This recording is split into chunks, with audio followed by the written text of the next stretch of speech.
हाँ हो चलो अब तो आई गई हो, तुमको होस्ट बना दिया है उसने। ओके, तो इसमें मुझे रिकॉर्डिंग करना है, क्या करना है? नहीं, रिकॉर्डिंग शायद मेरे ख्याल से ये शायद वही लोग कर रहे हैं। बस तुमको अब बस तुम होस्ट बन गए तो अपनी शेयर करते रहना। और मुझे रिकॉर्डिंग के साथ कुछ नहीं देखना है ना? हाँ तुमको नहीं देखना है, बस वो लास्ट में बस एब्रप्टली वो नहीं हो, एंड नहीं करेगा। हाँ ठीक है। बस। बाकी और वैसे मैं देख लूंगी, मैं कान में प्लग तो कर ही रहूंगी बाकी, लेकिन मैं मार्केट में प्रोबब्ली मतलब बाहर जा रही हूँ जरा काम से। ठीक है ठीक है ठीक है ठीक है, फिर तुम लोग कंटिन्यू करो। चलो ओके। हाँ ठीक है। ओके चलो okay okay bye bye. how many participants are there? 12 participants including me. मैं जरा वो ले लूं। हाँ, सभी बच्चे हैं कल वाले प्रेजेंट, सारे स्कॉलर्स हैं? Yes ma'am. Yes ma'am. Saroja Devi, Srishti, Vidya. बस एक बार मैं फोटो क्लिक कर लूं तुम लोग की, एक सेकेंड। हाँ सबके वीडियोस नहीं ऑन है ना? बच्चों जरा वीडियो, चलो वो तो मैं नाम भी ले लेती हूँ, इसलिए बहुत इशू नहीं है उसका, वो नाम मैं ले लेती हूँ। अगर वैसे आ जाओ तो ठीक ही है बच्चों एक बार, वैसे तो मैं नाम का भी दक कर ही लेती हूँ इसलिए फॉर अटेंडेंस। ठीक है कंटिन्यू करो तुम भारती। ओके, तो मैं अपनी स्क्रीन शेयर करूंगी एक बार आप लोगों के साथ फिर से। And hello, welcome to my class again, and my today's topic is effect of food processing on nutrient content and health. Okay, तो मैं इसको let me share my screen with you.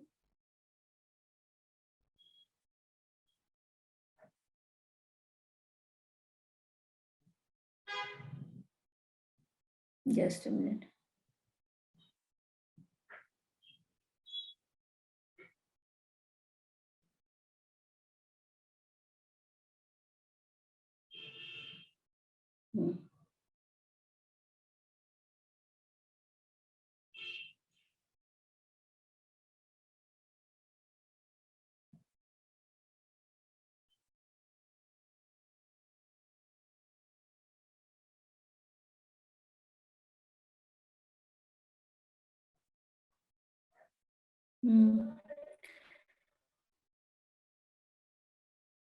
Can you see my screen? Yes ma'am. Yes ma'am. हाँ, मेरी screen देख सकते हैं ना? Yes ma'am. ठीक है, my today's topic is effect of food processing on nutrient content and health. ठीक है, अभी हम इस टॉपिक को स्टार्ट करेंगे, लेकिन इसके पहले मैं एक बात आपको रिमाइंड करा देती हूँ कि at the end of the session we would like to discuss points to ponder, okay, या टेक होम मैसेजेस। कल के चैप्टर में भी आपका वो रह गया था क्योंकि ड्यू टू टाइम लिमिट, तो आज एक बार हम उसको कर लेंगे कि आपके इस चैप्टर से आपने क्या सीखा, एंड आप उसको अपने रिसर्च के टॉपिक सिलेक्शन में या आप आगे रिसर्च फील्ड में जाने के लिए कैसे यूज कर सकते हैं, या आप क्या सोच रही हैं उसके बारे में। तो उसको भी आज हम एक बार डिस्कस कर लेंगे। ठीक है,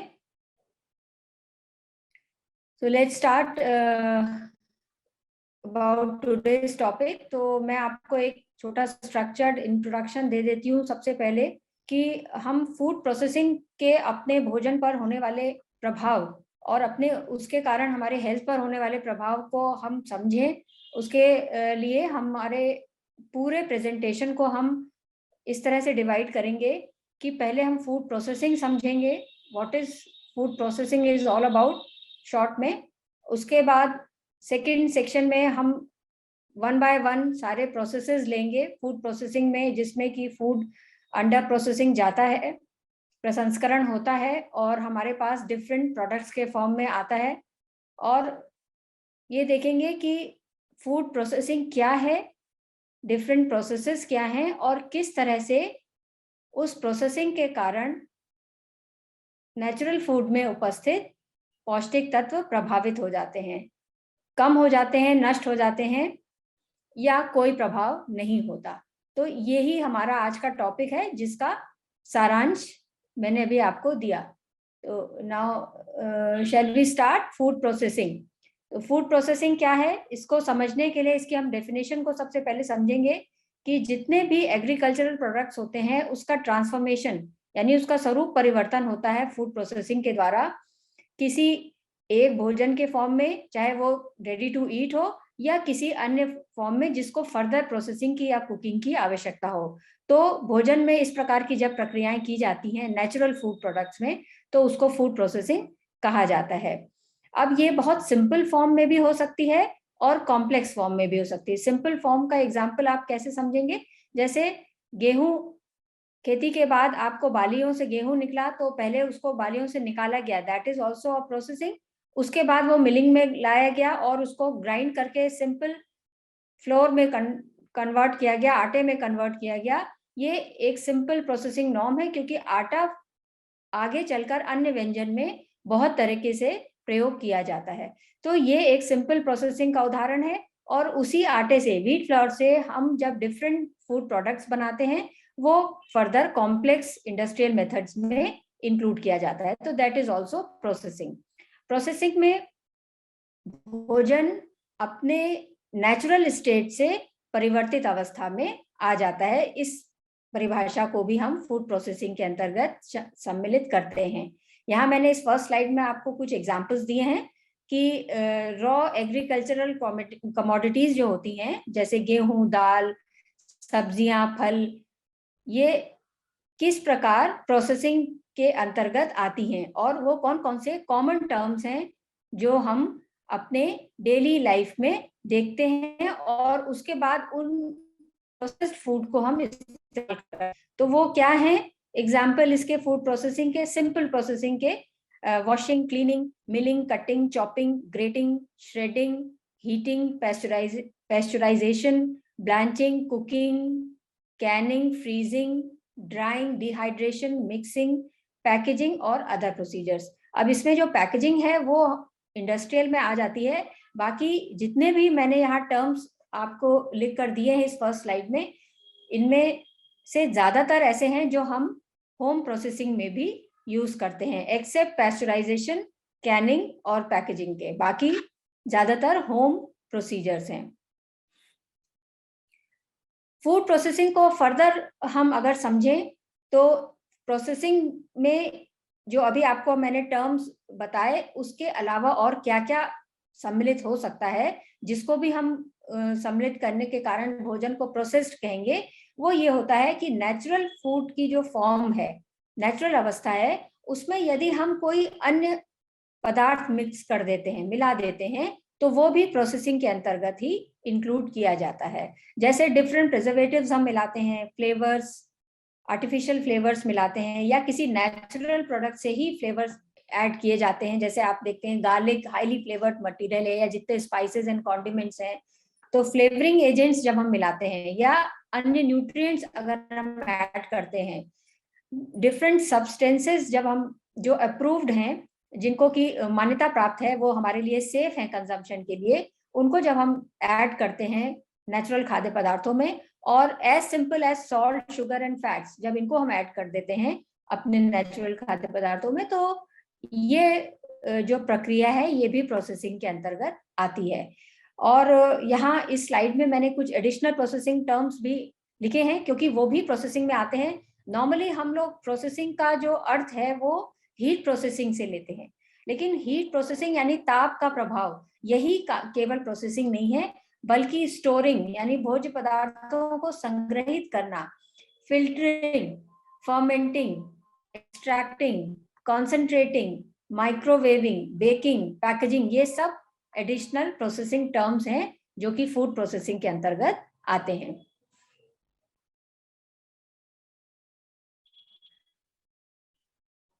नेक्स्ट हम आते हैं कि फूड प्रोसेसिंग कितने प्रकार की होती है। तो मेथड्स के लिए नहीं, यहाँ प्रकार प्रोसेसिंग के बताए गए हैं जिसके अंतर्गत मेथड्स आते हैं। तो ब्रॉड अगर क्लासिफिकेशन अगर हम देखें तो 4 कैटेगरीज हैं फूड प्रोसेसिंग की, और ये डिग्री ऑफ प्रोसेसिंग को डिफाइन करती हैं एक्चुअली, कि कितनी सीमा तक प्रोसेसिंग करी गई है। तो इसके आधार पर, इस डिग्री के आधार पर जब फूड प्रोसेसिंग का हम वर्गीकरण करते हैं, ब्रॉड क्लासिफिकेशन, तो उसके आधार पर 4 कैटेगरीज हैं, 4 वर्ग हैं, जिसमें से पहला है अनप्रोसेस्ड और मिनिमली प्रोसेस्ड फूड, यानी जिसमें बहुत कम न्यूनतम प्रोसेसिंग करी गई हो, वो पहली कैटेगरी में आता है। इसके अंतर्गत सारे ही नेचुरल एडिबल फूड्स आते हैं, जिनको कि डायरेक्ट फार्म से लेकर हम कंज्यूम कर लेते हैं, तोड़कर खाते हैं, वो सब इसी में आते हैं। हाँ, वॉशिंग उसमें भी इन्वॉल्व होती है, तो इसलिए मिनिमली प्रोसेस्ड में आएंगे। जब हम लार्ज स्केल पे करते हैं तो लार्ज स्केल पर वॉशिंग की जाएगी, तो ऑब्वियसली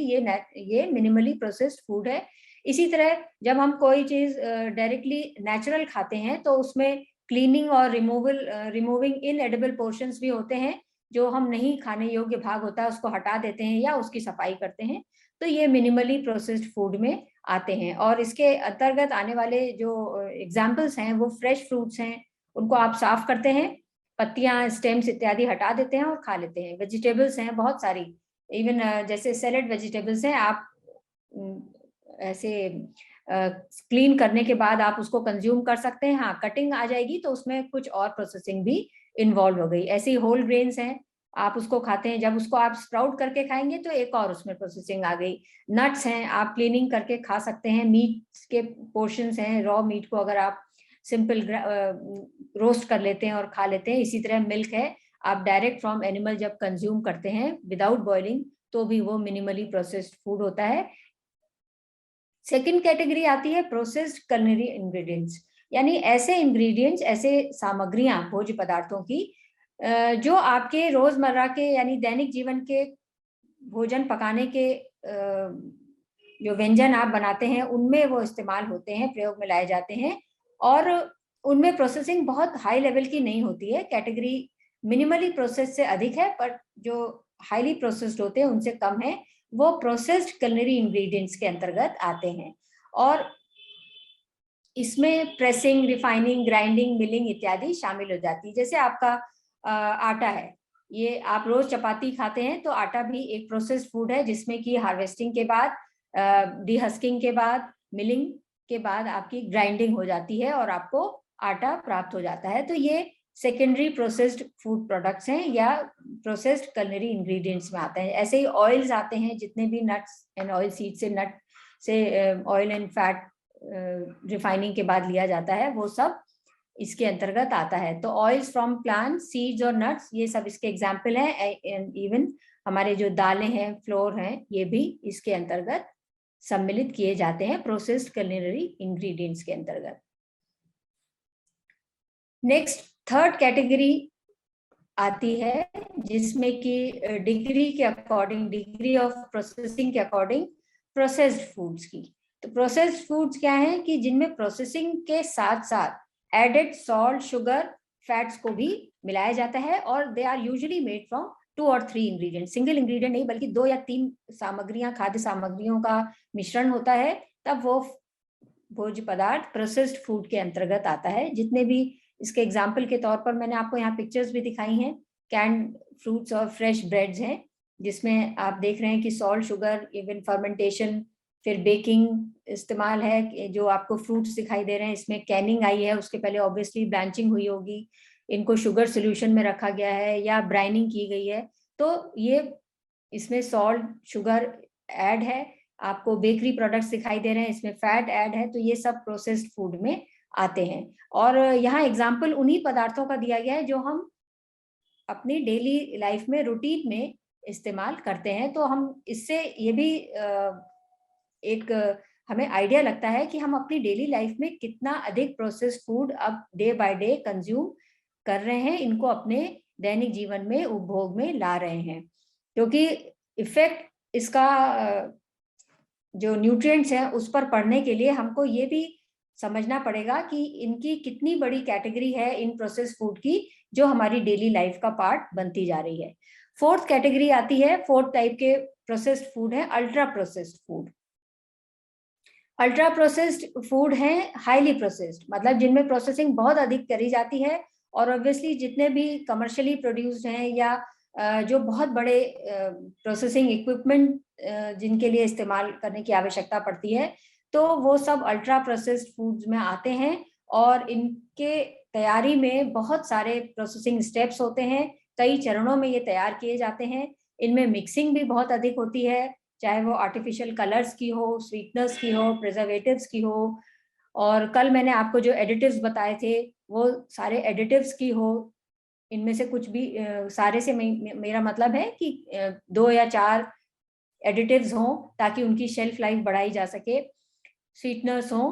तो ये सब टेक्सचर, पैलेटेबिलिटी, स्टेबिलिटी को बढ़ाने के लिए फूड की एक बहुत विस्तृत श्रेणी तैयार करी जाती है, जो अल्ट्रा प्रोसेस्ड फूड के फॉर्म में हमारे सामने, हमारे मार्केट में अवेलेबल है और हमारे घरों में भी ये आती है। दैनिक जीवन में हम इनका उपयोग कर रहे हैं। जितने भी RTE प्रोडक्ट्स हैं, रेडी टू ईट प्रोडक्ट्स, ये पैकेट खोलो और खाओ वो वाले, वो सब इस कैटेगरी में, अल्ट्रा प्रोसेस्ड फूड्स की कैटेगरी में आते हैं। आपको यहाँ स्लाइड में जो पिक्चर्स दिखाई दे रही हैं, इनमें से बहुत सारे प्रोडक्ट्स से आप फेमिलियर भी होंगे, आपने देखे होंगे और आप इनको कंज्यूम भी करते होंगे।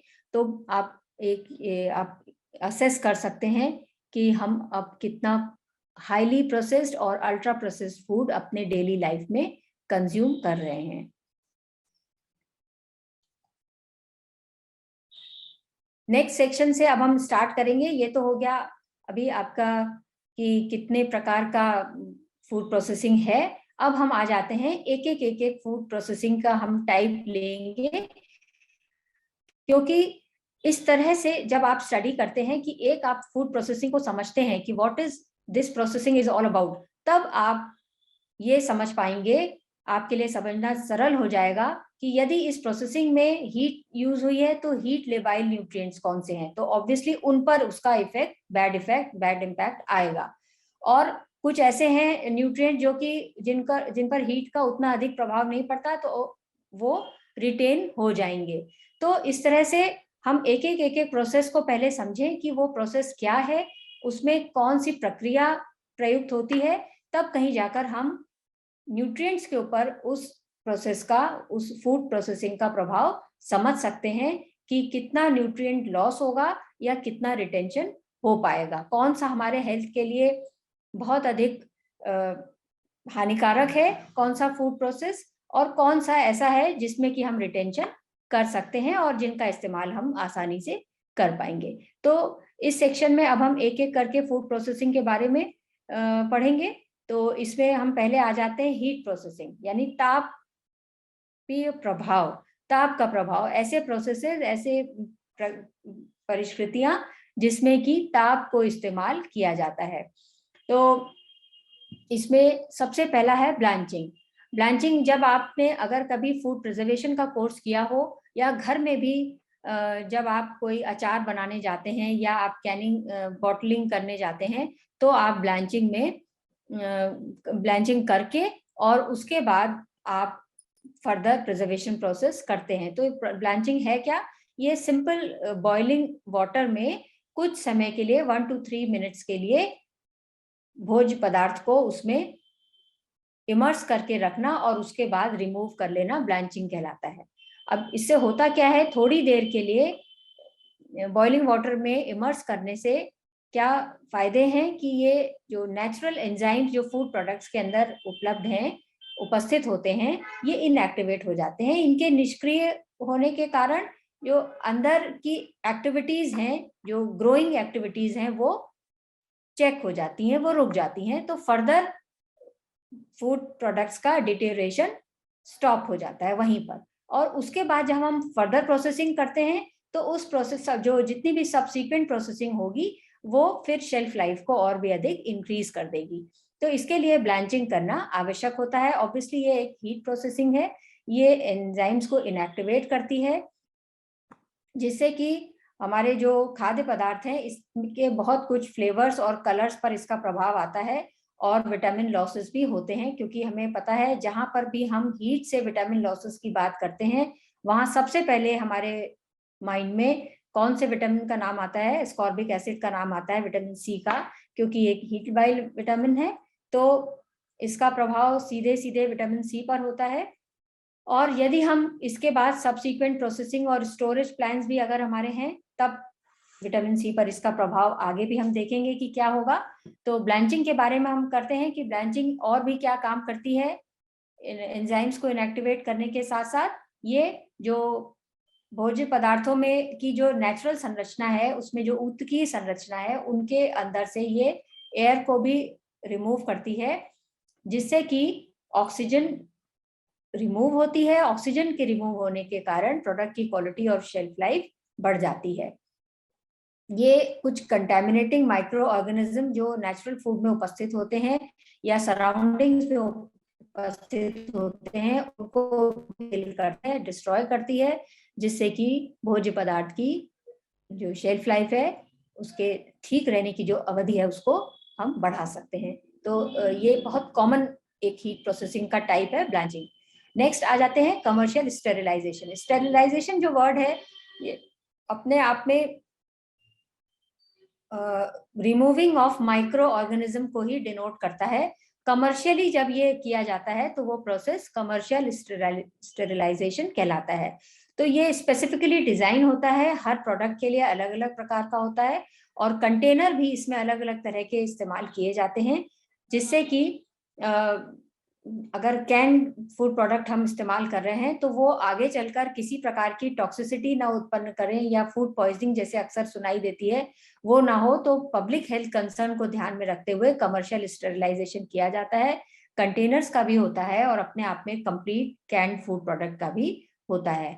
तो इस प्रक्रिया में होता क्या है, इसमें माइक्रो ऑर्गेनिज्म की ग्रोथ को स्टॉप करने के लिए, रोकने के लिए इतनी अधिक मात्रा में ऊष्मा प्रदान की जाती है कि वह माइक्रो ऑर्गेनिज्म जो नॉर्मल स्टोरेज कंडीशन में फूड प्रोडक्ट को स्पॉइल कर सकते हैं, उसकी ग्रोथ को ये कंट्रोल कर लेती है और स्टॉप कर देती, रोक देती है। तो जितने भी क्लॉस्ट्रीडियम बोटुलिनम, ये आपने नाम सुना होगा, फूड पॉइजनिंग उत्पन्न करने वाले सबसे कॉमन माइक्रो ऑर्गेनिज्म है।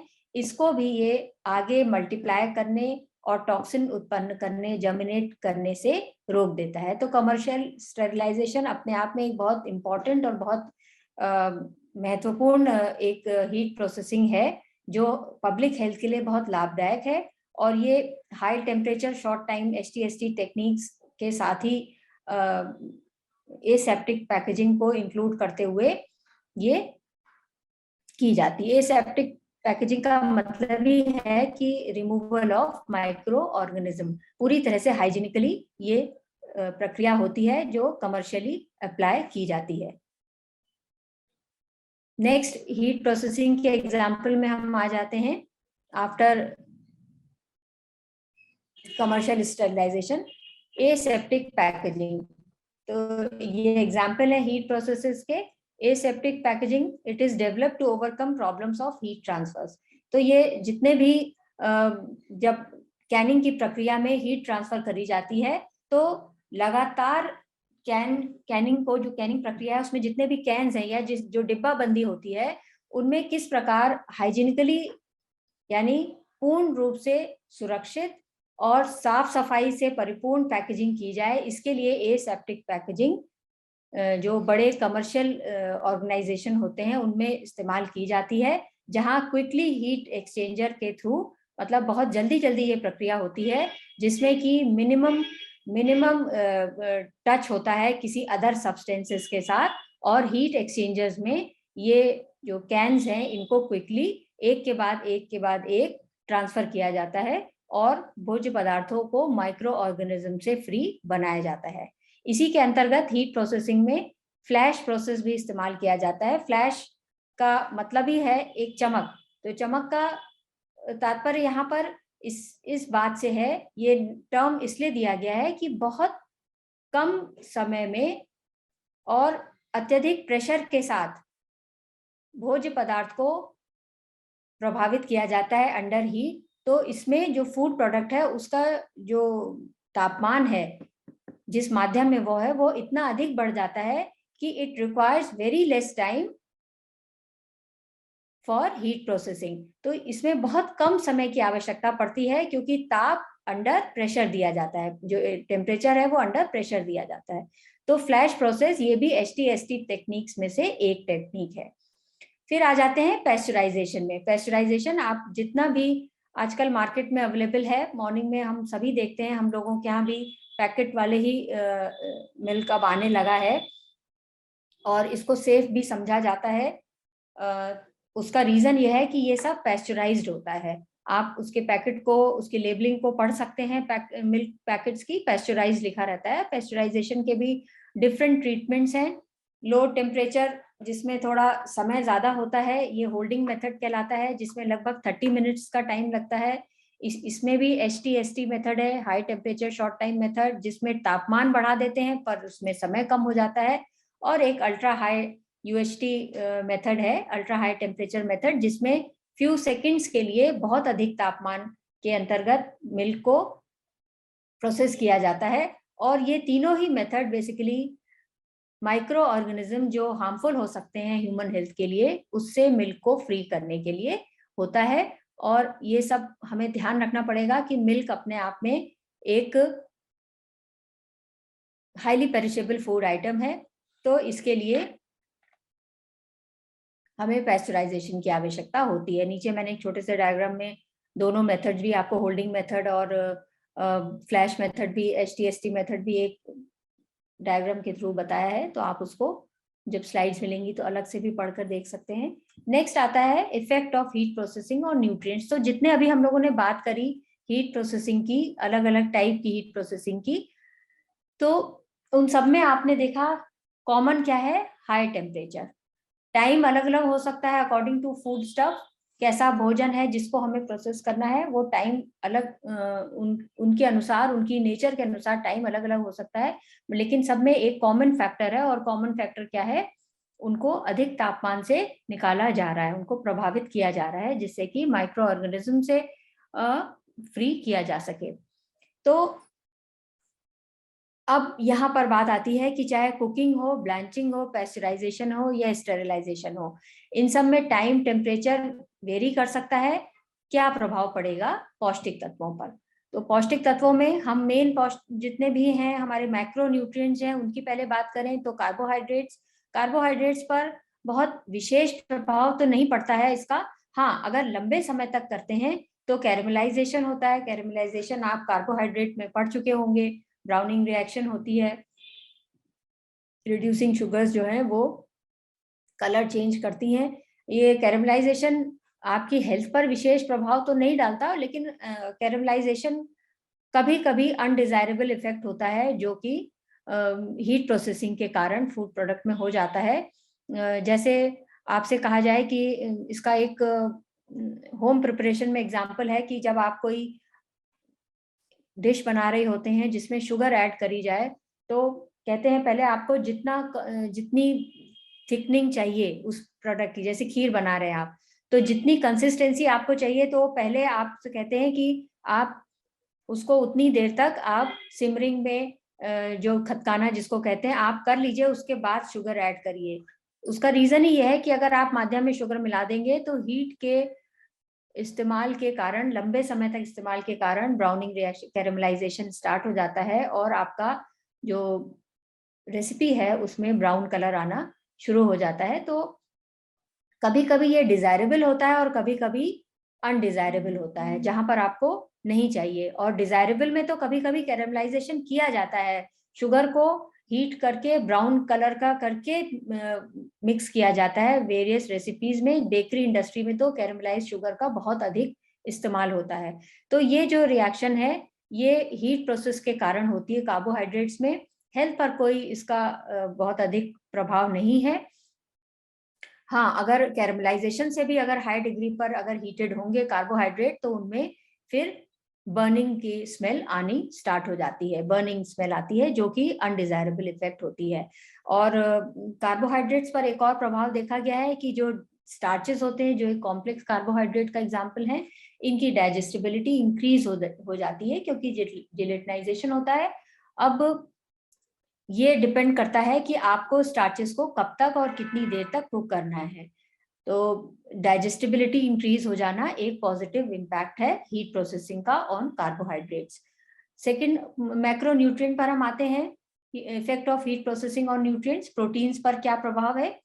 तो प्रोटीन्स मेलार्ड रिएक्शन के अंतर्गत क्या होता है, डिग्रेड होती हैं और जितने भी हीट लेवाइल अमीनो एसिड्स हैं जैसे लाइसिन और थ्रियोनिन, इन पर प्रभाव पड़ता है और ये नष्ट होने शुरू हो जाते हैं। लेकिन नॉर्मल जब एक्सपेरिमेंट करके देखा गया, नॉर्मल कुकिंग में ऐसा नहीं होता, यानी समय कम हो, बहुत अधिक तापमान, बहुत हाई टेम्परेचर ना हो तो ऐसा नहीं होता। लेकिन हाँ, रीहीटिंग जहां जहां होगी, जिस फूड प्रोडक्ट की होगी, वहां पर ये इम्पैक्ट देखा गया है ऑन प्रोटीन्स की, अमीनो एसिड्स जो हैं वो नष्ट होना शुरू हो जाते हैं। एक और प्रभाव देखा गया है coagulation. In presence of heat proteins coagulate हो जाती हैं, थक्का बनने लगता है, जम जाती हैं।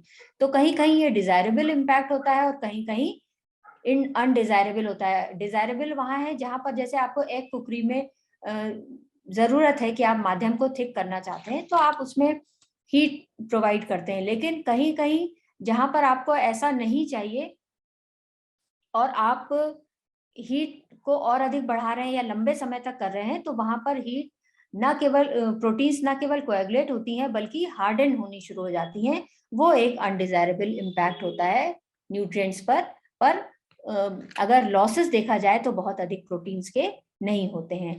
फैट्स का भी बहुत अधिक लॉसेस नहीं है हीट का इम्पैक्ट। हाँ, हाई टेम्परेचर पर फैट डिग्रेड जरूर होते हैं, बट अगर रीहीटिंग ऑफ फैट है तब कंफर्म है ये कि अगर आप एक ही माध्यम की वसा को बार बार गर्म करेंगे, जैसे हम डीप फ्राइंग में, होम प्रिपरेशंस में करते हैं कि आज आपने बर्तन में ज्यादा फैट लिया और उसमें कोई खाद्य पदार्थ डीप फ्राई किया, उसके बाद आपने अगेन उसको यूज किया, फिर यूज किया, तो ये रीहीटिंग ऑफ फैट्स जो है ये डिग्रेड होना शुरू हो जाते हैं और वो हमारे स्वास्थ्य पर इम्पैक्ट करते हैं, नेगेटिव इम्पैक्ट करते हैं। Effect of heat processing on nutrients, इसी को आगे हम लेते हैं। मैक्रो न्यूट्रिएंट्स के बाद अब हम आते हैं विटामिन पर। विटामिन में जितने भी तापमान से प्रभावित होने वाले विटामिन हैं, जैसे स्कॉर्बिक एसिड है, थायमिन है, vitamin D, pantothenic acid, B complex वर्ग का एक विटामिन है, ये सब तापमान से प्रभावित होने वाले और अधिक देर तक तापमान के प्रभाव में यदि रहेंगे तो नष्ट होने वाले विटामिन है। विटामिन सी तो सबसे ज्यादा सेंसिटिव है, तो कैनिंग प्रोसेस है और ब्लांचिंग है, इन सब में आपके सिग्निफिकेंट लॉसेस होते हैं इन विटामिन के, जो अभी मैंने आपको नाम बताए। इवन विटामिन सी तो वॉशिंग और ब्लांचिंग में भी नष्ट होता है। विटामिन B6 और पेंटोथेनिक एसिड, ऐसा पाया गया है रिसर्च स्टडीज में कि 67 और 62% रिस्पेक्टिवली डिस्ट्रॉय हो जाता है during washing and blanching steps. तो ये एक लॉस है, हीट प्रोसेसिंग का एक नेगेटिव इम्पैक्ट है ऑन विटामिन। फिर इसके बाद ये वाटर सॉल्युबल विटामिन की बात थी, हालांकि इसमें मैंने बीच में एक विटामिन डी का भी नाम लिया था। अब अगर हम फैट सॉल्युबल विटामिन की बात करते हैं तो वो जनरली कम तापमान से प्रभावित होने वाले विटामिन हैं। जितने की वाटर सॉल्युबल विटामिन होते हैं उतना तो ये नहीं प्रभावित होते, लेकिन फिर भी ये ससेप्टेबल हैं, मतलब संवेदी हैं ये डिग्रेड होते हैं। विटामिन डी के ऊपर होता है, इवन ए के ऊपर भी होता है, विटामिन ए के ऊपर, कि अगर हाई टेम्परेचर है और ऑक्सीजन की प्रेजेंस है तो ये डिग्रेड होना शुरू हो जाते हैं। इनके लॉसेस देखे गए हैं। मिनरल्स पर loss of trace minerals occurs in blanching, ये स्पेलिंग यहाँ पर थोड़ी गलत है, ब्लैंकिंग लिखा है, ब्लांचिंग ऑपरेशन है ये, इसको ठीक करिएगा। जिंक, कॉपर, मैग्नीज रिटेंशन, ये इम्पॉर्टेंट है in terms of availability and quality and quantity in food. तो ये इम्पॉर्टेंट है कि ट्रेस एलिमेंट्स पर बहुत ज्यादा प्रभाव नहीं पड़ता। हाँ, अगर आप एक यहाँ पर आपको एक और बात जो आगे भी चलकर कहीं स्लाइड्स में आएगी कि ऑप्टिमम जल के साथ, यानी जब भी आप कुकिंग करें ऑप्टिमम क्वांटिटी ऑफ वाटर ही इस्तेमाल करें, अदरवाइज लीचिंग आउट भी होती है, ये जल में आ जाते हैं कुकिंग वाटर में, और अगर उसको डिस्कार्ड कर दिया तो इस तरह के losses specially vitamin B complexes के, वाटर सॉल्युबल विटामिन के, विटामिन सी के बहुत ज्यादा बढ़ जाते हैं, कभी कभी 100% तक लॉस हो जाता है। तो ये चीज ध्यान रखने वाली है, effect of heat processing on nutrients. अब यहाँ हम थर्मल प्रोसेसिंग की बात कर रहे थे, तो जहाँ उच्च ताप की बात करी वहां हम लोअरिंग ऑफ टेम्परेचर की बात भी करेंगे। तो इफेक्ट ऑफ फ्रीजिंग की बात यहाँ नेक्स्ट स्लाइड में आ जाते हैं हम।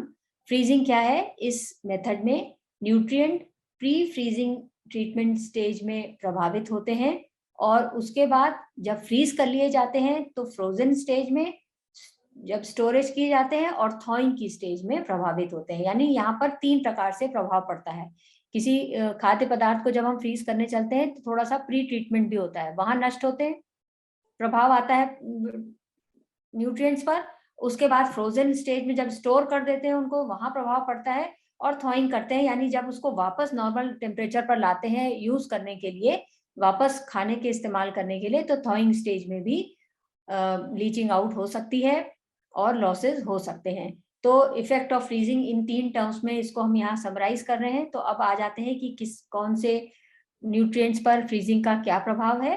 कार्बोहाइड्रेट्स, फैट्स और प्रोटीन्स, ये जो 3 मैक्रो न्यूट्रिएंट्स हैं, ये सिग्निफिकेंटली इफेक्टेड नहीं होते हैं। और ये देखा गया है कि विटामिन फ्रीजिंग के दौरान कुछ विटामिन का लॉस होता है।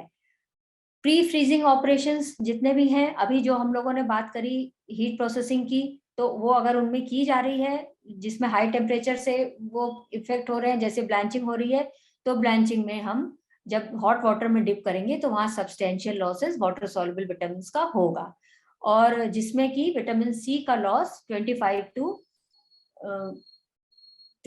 to 25% देखा गया है। ये भी आप थोड़ा ठीक करिएगा, इस स्लाइड में 21 to 25% है।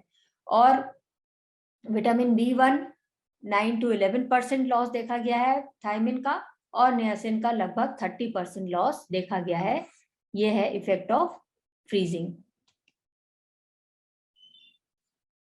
फर्दर हम आ जाते हैं क्या क्या फ्रीजिंग के और अदर विटामिन पर क्या प्रभाव है।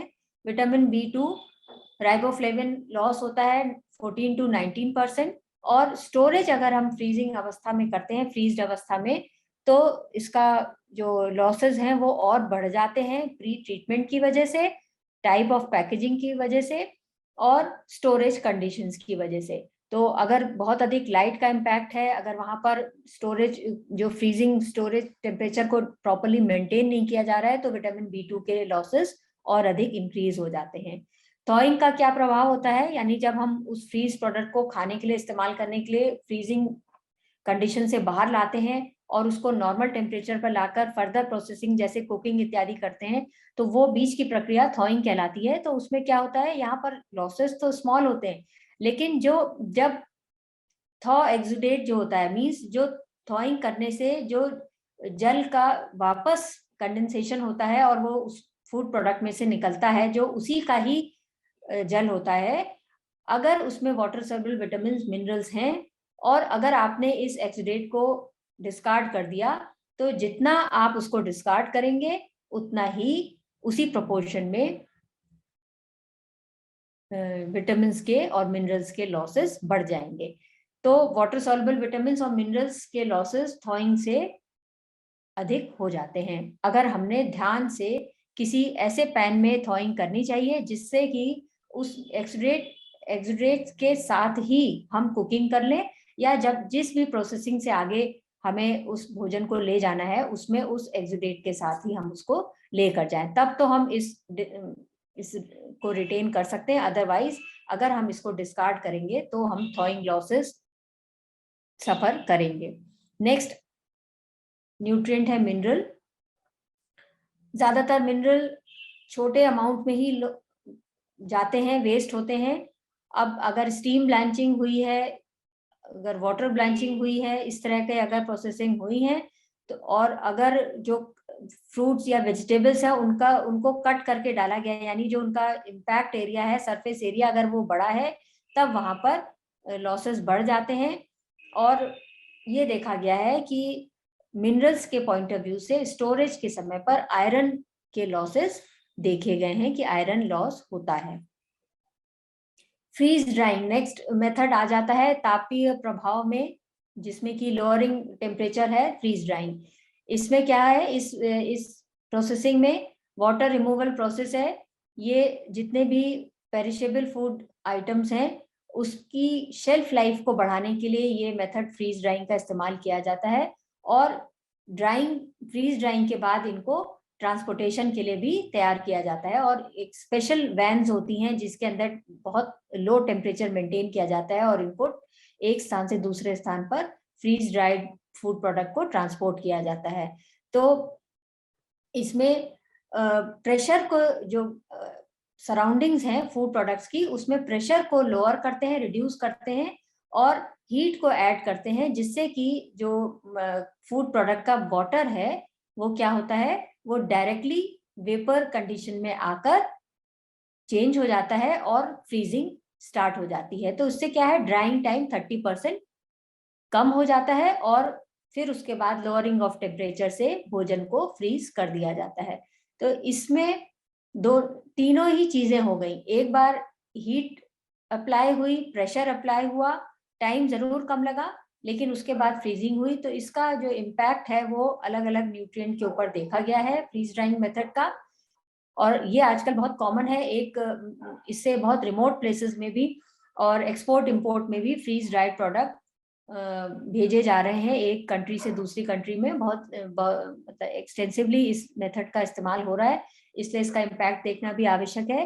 अमीनो एसिड्स एंड प्रोटीन्स पर क्या प्रभाव पड़ता है, जितने भी फ्रीज ड्राइड फूड प्रोडक्ट्स हैं, beef, chicken, egg, fish, bean, sweet corn, ये सब इसके अंतर्गत प्रिजर्व किए जाते हैं और इसमें 95 to 100% तक रिटेंशन हो जाता है अमीनो एसिड्स एंड प्रोटीन्स का, यानी कुछ ही परसेंट में 5% तक इसमें लॉसेस होते हैं। Vitamin C 50 to 70% of ascorbic acid जो है वो रॉ एंड ब्लैंच फूड का रिटेन हो जाता है, क्योंकि इसमें एक मेन जो एडवांटेज है, इसमें ड्राइंग टाइम 30% रिड्यूस होता है। फिर विटामिन ए और कैरोटीनॉइड्स को हम 95% रिटेन कर सकते हैं, थायमिन 75% लेवल पर रिटेन होता है। पायरिडॉक्सिन है, ये फ्रीज ड्राइंग प्रोसेस में लॉस होता है। फैट्स का 50 to 70% of unsaturated fatty acid, poly unsaturated fatty acids retain हो जाते हैं। बीफ, चिकन, पोर्क और श्रिम्प जिनमें कि ये भरपूर होते हैं, उसमें इनको 50 से 70% यानी हाफ ऑफ द यूफा इसमें तब भी लॉसेस देखे गए हैं।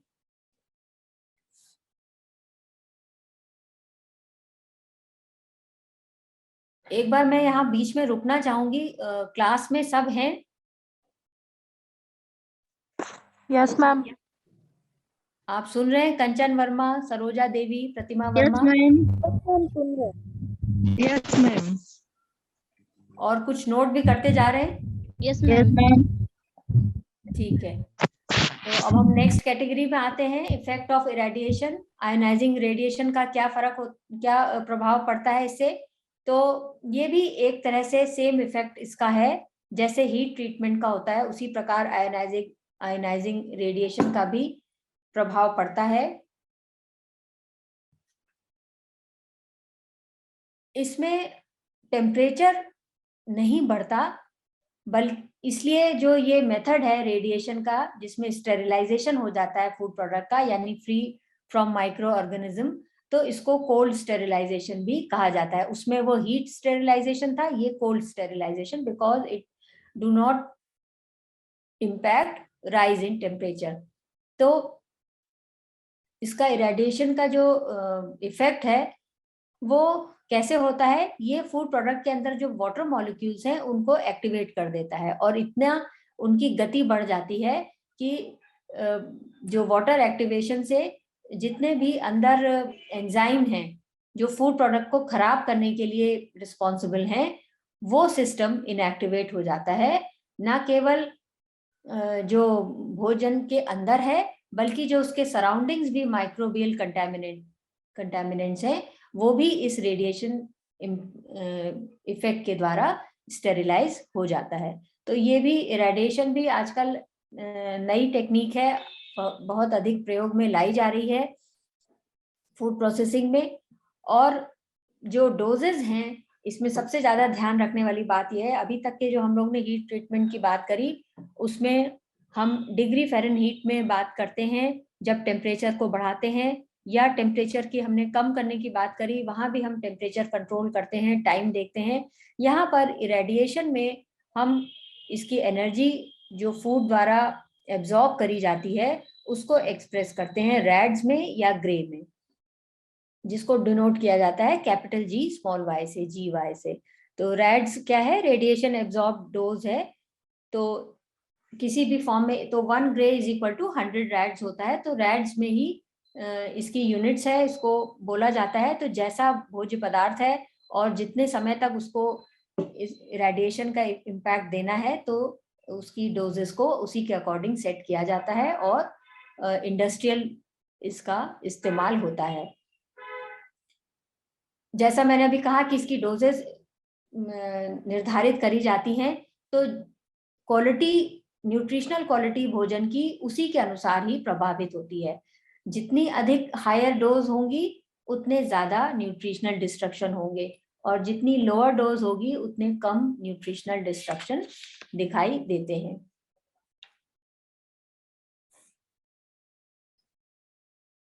नेक्स्ट मेथड है प्रोसेसिंग ऑफ फूड में इफेक्ट ऑफ माइक्रोवेविंग। माइक्रोवेव ये बहुत कॉमन इंस्ट्रूमेंट है, जो ऐसा एक अप्लायंस है जो हम सबके घरों में आजकल कॉमनली प्रेजेंट होता है। जैसे फ्रिज और अदर किचन इक्विपमेंट्स हमारे कॉमन हो गए हैं, फूड प्रोसेसर हो गया, उसी तरह से माइक्रोवेव भी अब बहुत अधिक देखा जाने लगा है। और यहाँ पर जो हम बात करेंगे, जो हम लोगों का घरों में इस्तेमाल होता है वो ज्यादातर हीटिंग के लिए, भोजन को रीहीट करने के लिए इस्तेमाल होता है। लेकिन बड़े इंडस्ट्रियल जहाँ प्रयोग होते हैं वहां पर ये फूड प्रोसेसिंग में बड़े लेवल पर, बड़े लार्ज स्केल पर इस्तेमाल होता है। और ये नॉन आयोनाइजिंग इलेक्ट्रोमैग्नेटिक वेव्स के द्वारा भोजन के अंदर उपस्थित वाटर मॉलिक्यूल को एक्सेलरेट कर देता है, उसके मूवमेंट को एक्सेलरेट कर देता है। माइक्रोवेविंग ये प्रक्रिया कहलाती है, जिसका हीटिंग इफेक्ट होता है। और वाटर मॉलिक्यूल्स के एक्सेलरेट हो जाने के कारण भोजन अंदर से गर्म, कोर से जिसको कहते हैं, गर्म हो जाता है। ये भी कुकिंग के समान ही है, लेकिन इसमें क्या होता है कि जो बाहर का एनवायरनमेंट है वो गर्म नहीं होता, क्योंकि जो इलेक्ट्रोमैग्नेटिक वेव्स हैं वो सीधा फूड के अंदर पेनिट्रेट हो जाती हैं। तो इसमें न्यूट्रिएंट रिटेंशन जो है वो उसी प्रकार होता है जैसे एक सामान्य जल के साथ आप भोजन को पकाते हैं, तो उसमें जितना न्यूट्रिशन रिटेंशन होता है उसी प्रकार से न्यूट्रिएंट रिटेंशन इस माइक्रोवेव करे गए भोजन में भी होता है। हाँ, एक कॉज ऑफ कंसर्न है कि आप कितनी बार रीहीट करते हैं। तो जितनी बार भी, क्योंकि ये बहुत आसान विधि है, कुछ सेकंड्स में भोजन गर्म हो जाता है और यूटेंसिल्स भी आपको अलग अलग नहीं लगाने पड़ते, जलने का, मांजने का खतरा नहीं, क्योंकि वो गर्म नहीं होते, खराब जलते नहीं। तो ये चीजें करने, ये एडवांटेजेस होने के कारण, माइक्रोवेव को इस्तेमाल करने के कारण अब भोजन को बार बार रीहीट करने की भी बड़ी कॉमन प्रैक्टिस हो गई है। तो रीहीटिंग में न्यूट्रिएंट रिटेंशन उतना नहीं हो पाएगा, लॉसेस ही होंगे। लेकिन अगर आप नॉर्मल माइक्रोवेव अगर कर रहे हैं भोजन को, तो nutrient retention is equal to that of cooking in moderate amount of water. और इसमें माइक्रो न्यूट्रिएंट्स की हम बात करें तो थायमिन रिटेंशन देखा गया है कि प्रोसेस फूड का जो है वो इम्प्रूव हो जाता है, क्योंकि इसमें कुकिंग टाइम शॉर्ट हो जाता है। थायमिन भी हीट लेवाइल है। नॉर्मल कुकिंग में जितना तापमान के प्रभाव से नष्ट होगा, इसमें कुकिंग टाइम क्योंकि कुछ सेकंड्स का होता है, तो गर्म करने का टाइम कुछ सेकंड्स का होता है, तो थायमिन को आप रिटेन कर सकते हैं, उसको बचा सकते हैं नष्ट होने से। अब डिपेंड करता है कि कितना थायमिन का रिटेंशन होगा ये कुकिंग टाइम पर। जैसे मैंने अभी कहा, रीहीटिंग अगर आप बार बार करेंगे तब थायमिन रिटेंशन नहीं कर पाएंगे, उसके लॉसेस होंगे। प्रोडक्ट टाइप, मतलब किस प्रकार का आपका भोज्य पदार्थ है, बहुत अधिक सख्त है या वो उसकी जो कंसिस्टेंसी है वो लूज है, तो उस पर भी डिपेंड करता है कि उसके अंदर जल की मात्रा कितनी है, कितनी जल्दी गर्म हो रहा है, या उसमें फैट कितना कंटेंट है, कितनी जल्दी गर्म हो रहा है।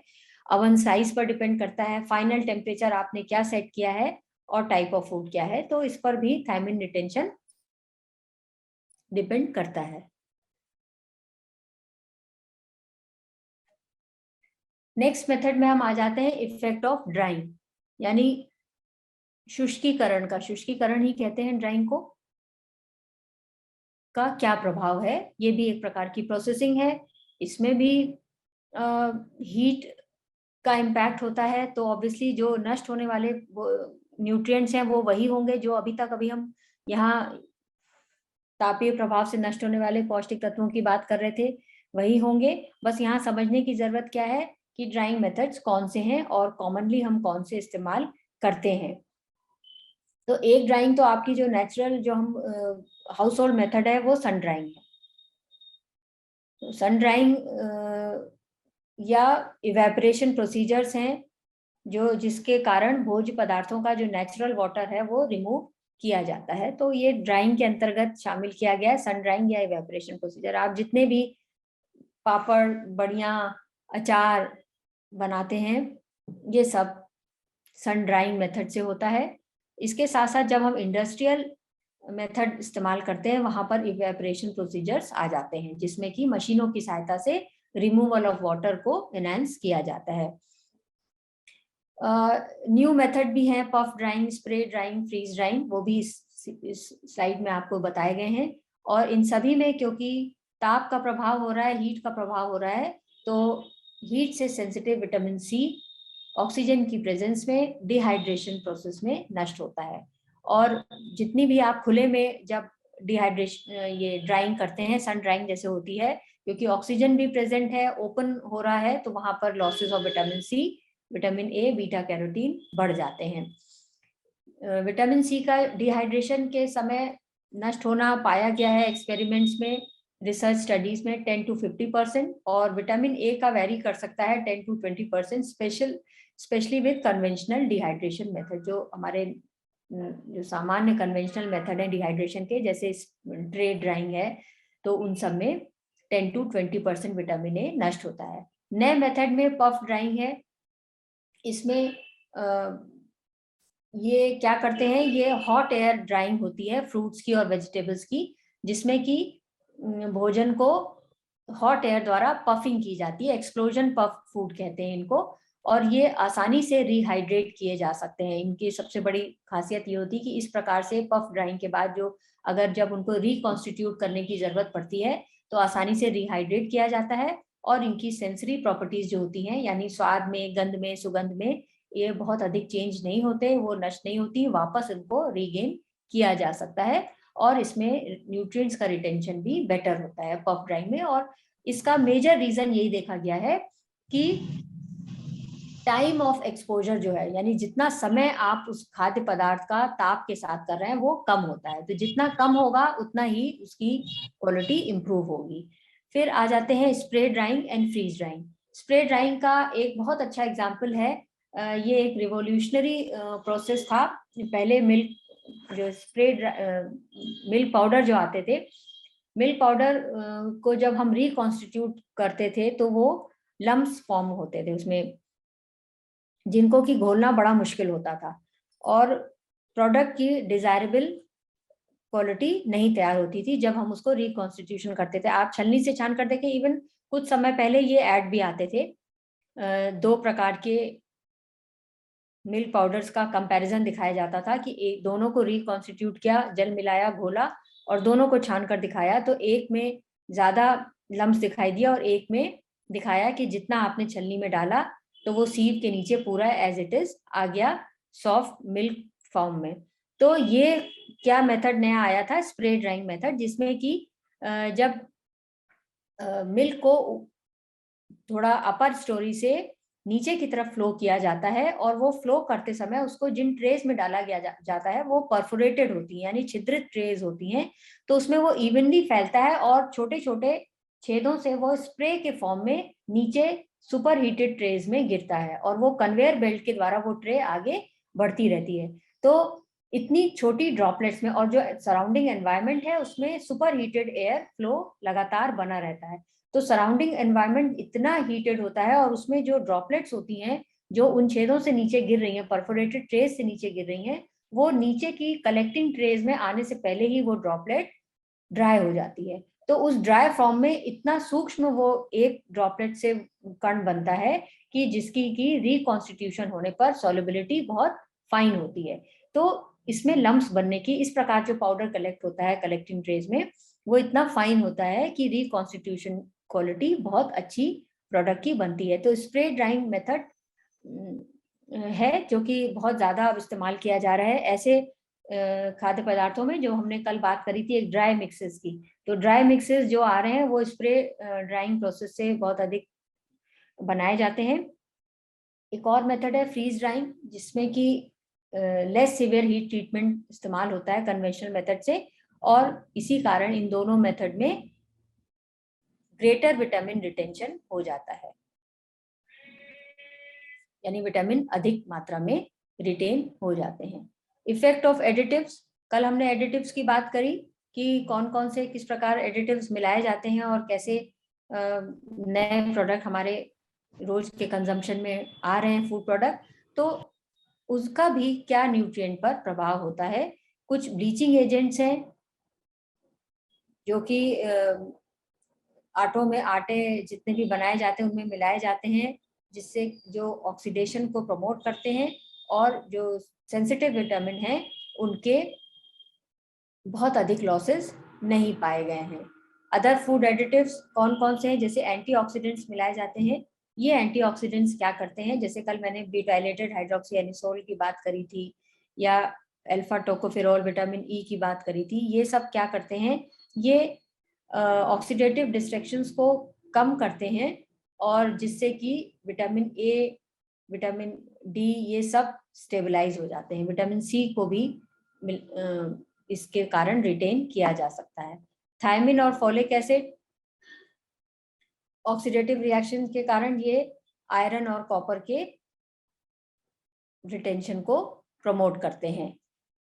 इसके बाद कुछ ऐसे कंपाउंड्स होते हैं जो मिनरल्स को बाइंड करते हैं और वो उनके ऑक्सीडेशन को रोकते हैं, जिससे कि मिनरल नष्ट होने से बचाए जा सकते हैं। मॉइस्चर कंटेंट को कंट्रोल करने के लिए कुछ ऐसे एडिटिव्स मिलाए जाते हैं, तो जैसे प्रोटेक्टिव जिलेटिन पाउडर कोटिंग है, तो इससे हम उस भोज्य पदार्थ का जो नेचुरल मॉइस्चर कंटेंट है उसको हम सेव कर सकते हैं, उसको हम रिटेन कर सकते हैं, और जूसीनेस भोज्य पदार्थ की एज नेचुरल एज पॉसिबल हम कंटेन करके रख सकते हैं।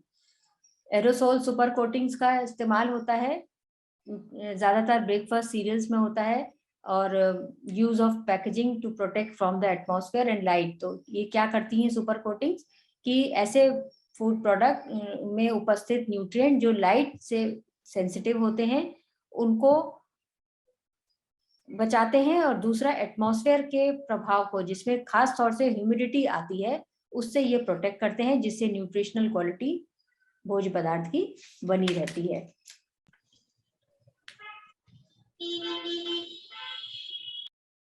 मिलिंग, ये प्राइमरी जो मैंने आपको प्रोसेसिंग के क्लासिफिकेशन बताया था, उसमें मिलिंग एक प्राइमरी प्रोसेसिंग में आती है, ग्रेन्स के साथ होती है। Wheat, corn, rice, oats, barley, rye, ये सब जितने भी हैं इनमें मिलिंग प्रोसेस इस्तेमाल किया जाता है, और जिससे कि आटा बनता है, rice starch, dextrose, corn syrup, सोया प्रोडक्ट्स इत्यादि बनाए जाते हैं, और इसका विटामिन कंटेंट पर बहुत ही ज्यादा नेगेटिव प्रभाव होता है। उसका रीजन क्या है कि आउटर कोटिंग जो है वो रिच होती है विटामिन बी कंटेंट पे, और स्कटेलम पोर्शन होता है, जर्म पोर्शन, ब्रैंड पोर्शन, ये जो है एंडोस्पर्म का, ये सिग्निफिकेंट कंसंट्रेशन होता है इसमें विटामिन और फाइबर का। तो जितनी अधिक एक्सटेंसिवली मिलिंग प्रोसेस किया जाएगा और ये 3 पोर्शन सेपरेट किए जाएंगे ग्रेन से, उतना ही अधिक विटामिन कंटेंट का लॉस होगा।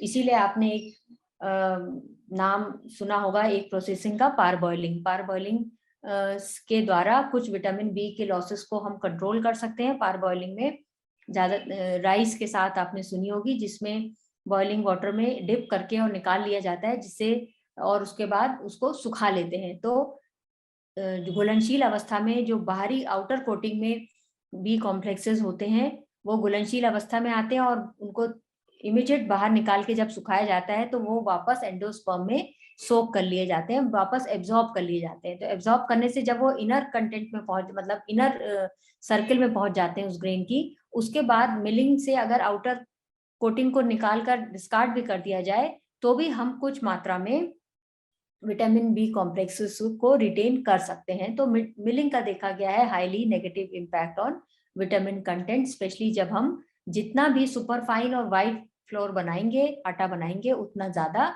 हम अपने विटामिन का लॉस करेंगे। और ब्रैन का लॉस तो है ही, भूसी का लॉस है ही। तो चोकर युक्त आटा जिसको हम कहते हैं, तो वो आउटर लेयर के हट जाने के कारण उसका भी नष्ट होता है, जिससे डाइटरी फाइबर का लॉस होता है। Amount of loss depends upon the length of fractionating process, है ना। Normal milling results in approximate 60% loss of vitamin B complex and mineral. तो ये डिपेंड करता है कि जो हम फ्रैक्शनिंग कर रहे हैं उसकी लेंथ कितनी है, मतलब कहाँ तक हम उसको हटा रहे हैं आउटर लेयरिंग को, और किस ग्रेडिंग की मिलिंग हम कर रहे हैं, तो उस पर डिपेंड करते हैं। और ये देखा गया है कि बी कॉम्प्लेक्सेस और मिनरल का अप्रोक्सीमेट 60% लॉस हो जाता है। लास्ट कैटेगरी आती है इसमें effect of home preparation practices.